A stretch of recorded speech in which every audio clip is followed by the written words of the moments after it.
You ever a friend that's a little bit of a daredevil, a speedster, somebody that likes to live life on the edging? And I'm not talking about edge, I'm talking about actual edging. No, I'm talking about these people that I think they have the speed force imbued inside of their souls. They put all these special modifications on their cars. Speedy Gonzalez one, mind you. These people are people that are a threat to society. I consider people that speed and go too fast, going 80 in the school zone, terrifying people, going 100 over a speed bump, ruining their cars. That's my friend. So let me explain the tale of how my friend decided to ruin his legs forever. He's a paraplegic now, so let's go talk about it.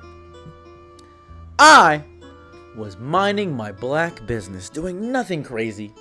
I was at home playing Tekken 7 specifically. My friend said, "Hey, are you going to the party tonight?" I said, "Oh, I am, yeah. You going to the party?" He said, "Let me pick you up." I said, "Pardon?" My friend was known for dabbling with forces unknown. He was a little of a black magic wielder when it came to riding cars. He would go 500 in the school zone using the entire speedometer. I didn't trust that man behind the wheel. He Fred Flintstoned everything, using his legs as a measuring stick for how far he could push the gas throttle on. I said, "No." He said, "I'm not that bad of a driver." Bad driver? Good and driver don't even belong in the same universe as you that exists. You are a colloquial nonsense nightmare. You are a speeding ticket as a human being. You are what the cops pray for every beginning of the month when they meet their quota. You are evil incarnate. You are a chase cam as a human. I'm not getting in any vehicle. I'm not getting on a scooter next to you because I think you'd find some way to rig it up and go crazy. He said, you're using hyperboles. You're being ridiculous." No, you were ridiculous because when you first get on the highway, you say, "Watch this." As soon as I hear "watch this," I know my life is going to get shortened by 3 years because the anxiety and stress that I have in the car with this man is phenomenal. It is nuts. I've never felt that in my entire life.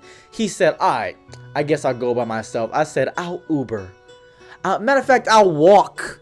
I will walk. I'll ride a bike to 15 miles out as opposed to doing that." He said, "Okay, hear me out. You don't got to pay for gas. I don't care if you told me you'd give me a car. If you are next to the car, I don't want it.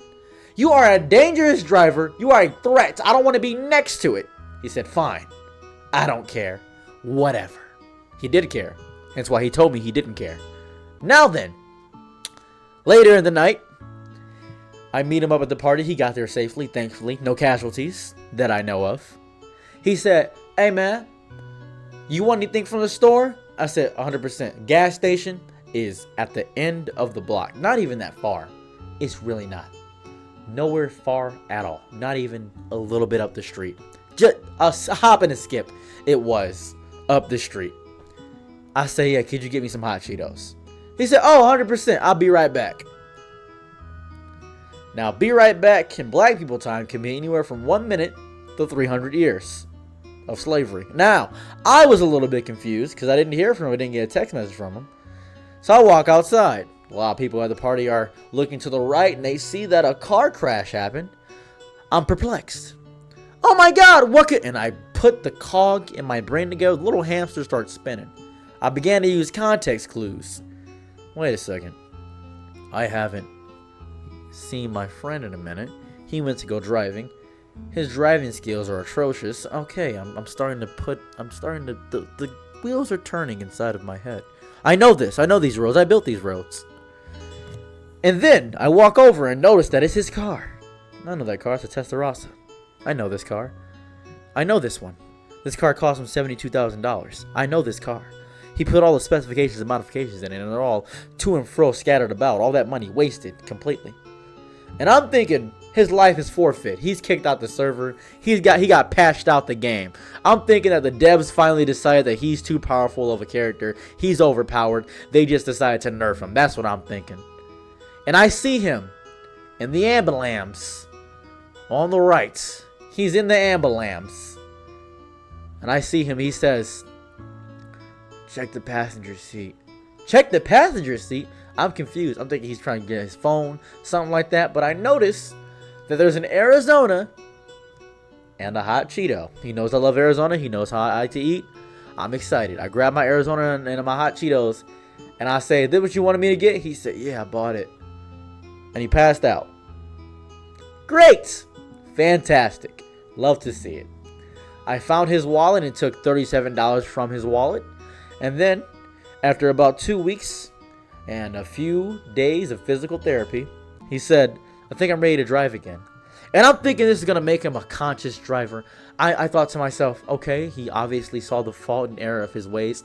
Tragedy changes people. The only way you can grow is when you're uncomfortable. Truly, this is a moment of reprise for him. This is a moment where he's going to have a different act in his life. And he can't use his legs truly because it messed up and he's slightly paraplegic. He can't do anything. I'm like, okay, all right. I will drive with you, my friend. He said, really? I said, yes. You've changed, obviously. I know this. I know God knows your spirit. I know your spirit. Everything's good. I'm not Christian, by the way. Anyways, he said, okay. He gets in the car. And he looks me right in the eyes. He says, watch this. Whoa, oh, come on. What? And then he goes 80 and a 20. He gets to another car crash. Ruins his rental.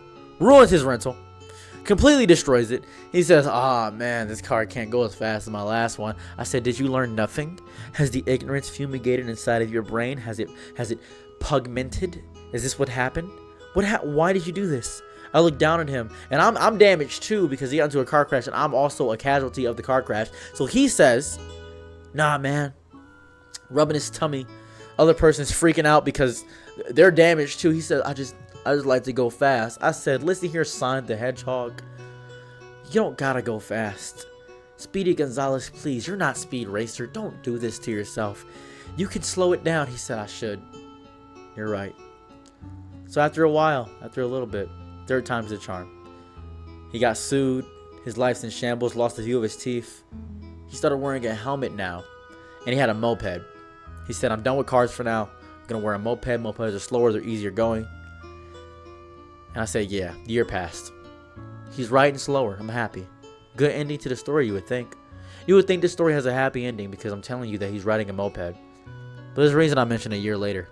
Because a demon is hard to push down. Addictions come back. There are hard things to push down inside of your soul. You never know when that ugly head is going to rear its face again. You never know.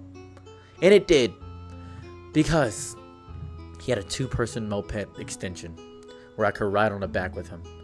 And he said, I souped it up. I said, oh, it's safer. He said, you could say that. I said, nice. And then as soon as he started riding, he said, watch this. I said, stop the moped. He said, oh, I'm sorry. No, don't be sorry. Be careful. I don't know where he is now. I have not ridden with him in a minute. I just know that he likes to make his life crash downhill.